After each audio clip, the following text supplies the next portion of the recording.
হ্যাঁ ভাই, প্রথমে আপনার নাম আর পেশা। আমার নাম জ্যাক এলফিনস্টোন, আমি একজন ইঞ্জিনিয়ার। আপনি একটু আগে আপনার লেকচারে বললেন জীবনে অন্তত একবার আপনারা মক্কায় যাবেন, কারণ সেটাই আল্লাহর ইবাদতের সর্বপ্রথম জায়গা। তবে আমরা জানি আল্লাহ তাআলার ইবাদত আগেও করা হয়েছে। আদম, নূহ, মুসা, এরকম অনেক নবী রাসূল সবাই আল্লাহ তাআলার ইবাদত করেছেন, তবে সেগুলো মক্কায় ছিল না। এটা কি ব্যাখ্যা করবেন যে মক্কা শহরে কি আল্লাহ তাআলার ইবাদতের প্রথম জায়গা? ভাই, খুব সুন্দর প্রশ্ন করেছেন। যে বাইবেল বলছে, এমনকি পবিত্র কোরআন বলছে এ কথা।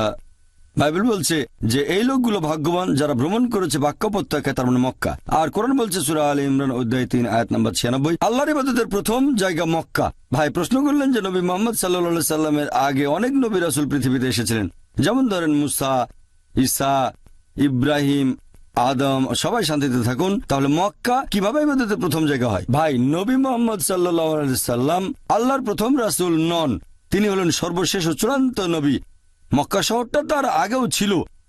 এমন না যে আমাদের নবী জন্মানোর পরে মক্কা শহরকে পবিত্র বলা হয়েছিল, এটা হয়েছে অনেক আগে।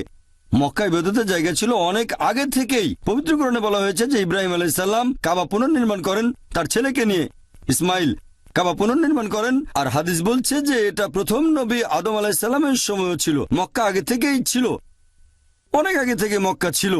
আর সেজন্য বলা হয়েছে আল্লাহর ইবাদতের প্রথম জায়গা হচ্ছে মক্কা। আর পরবর্তীতে তখন কিবলার দিকটা ছিল মসজিদুল আকসা, এরপর কিবলা ঠিক করা হলো মক্কা।